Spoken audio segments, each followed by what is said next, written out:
Halo 5's story left many things to be desired. That much is very obvious from the beginning of the story, halfway through, and even at the end. A few days ago, maybe even a week, give or take, something had me thinking. What game have I played in the past that I never really felt like I got a conclusion to? It took me some time to figure it out, but I eventually ended up with the answer.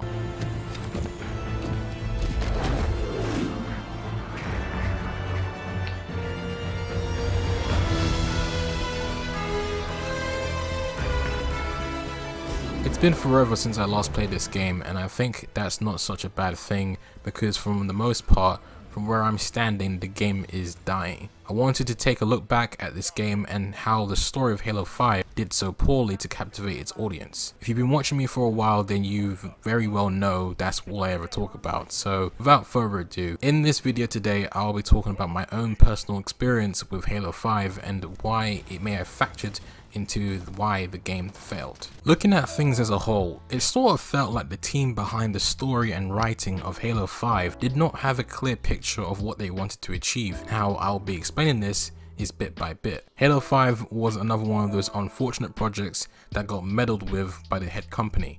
I remember reading somewhere that Microsoft intervened with some aspects of the production of Halo 5, which ultimately weighed in on the game's failure. There was a question that was on my mind when first talking about this subject, and that was, what essentially got me into this game? The answer is quite simple.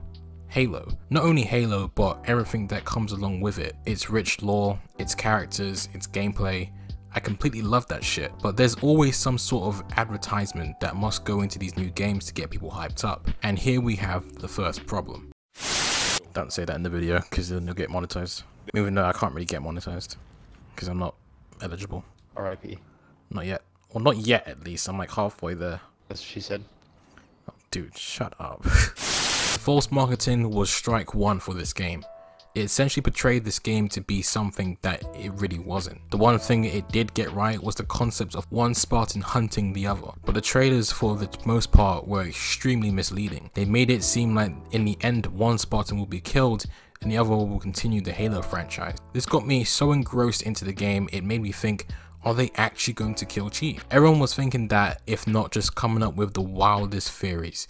But the game on the other hand seemed to take all those questions and theories and just completely obliterate it with just pure disappointment. Something that I have to criticize the game on, that it kept doing throughout the story, is that it expects the new players to know what's going on, who these people are and how high the stakes are. Best case scenario, new players know of Master Chief and Cortana, but everyone else, not a clue. As for me, I have some knowledge on these new characters, but not a whole lot, which is what I was hoping the game would fill me in on. The opening cinematic was pretty cool, all things considered. The one-on-one fights could have been choreographed a little better, but it was pretty well laid out.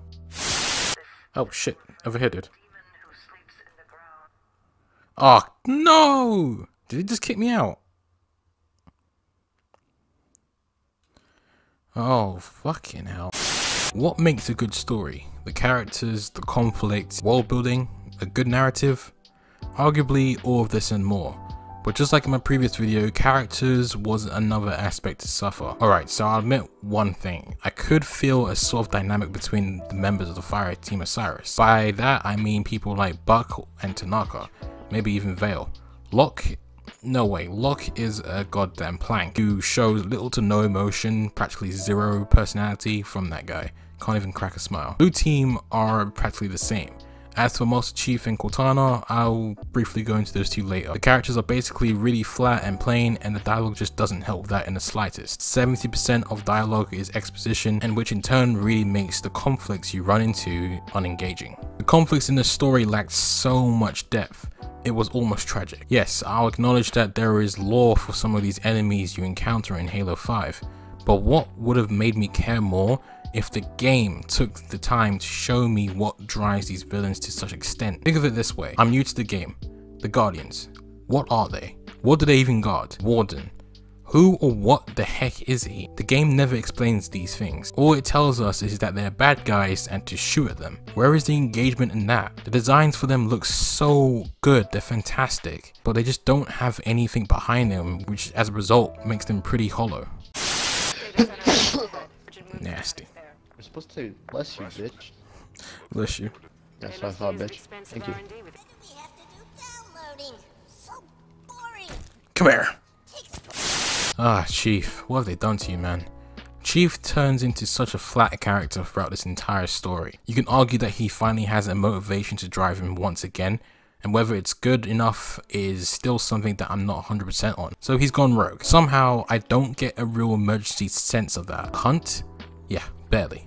None of this feels like a hunt, which is one of the problems that lead back to the false advertising. It feels like Master Chief's character has done a 180. Unlike in the past games, he feels like a machine we can just control to get from one objective to the next, and nothing more. The twist that Cortana was the villain was undeserved and anticlimactic. I felt like there was some drive in myself to get to the end and beat the game and find out what the hell is going on, but the answer was never given to me and I felt kind of robbed. This is ultimately why the story has such little tension and struggle for some characters. The previous games have all sorts of hidden meanings and themes that made them so important to gamers, and that's what I feel like Halo 5 was lacking.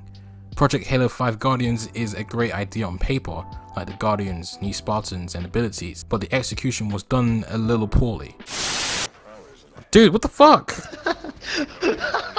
Dick. Let's go. Stop fucking hell. Motherfucker. Don't do it again. Alright, fuck off. Alright, we need to get this done. Don't fucking do it. Don't fucking do it. I swear to God. Fuck off. Oh shit. As for me, personally, I've already decided to walk away from Halo. But my last message would be, I hope that with Halo Infinite, the team at 343 Industries actually know what they're doing and they don't let down their fans. After having such a vast amount of rich and successful games, the streak does not deserve to be ruined by one game. And that's about it. Thank you so much for watching. This video was mainly inspired by a YouTuber who reviewed this game years back called TheActMans. Also gotta thank my friend Murtada for joining me when revisiting Halo 5's campaign. We had a ton of fun playing. He also has an Instagram workout page, so check him out over there if you're interested. That's about everything. I'll catch you in the next one.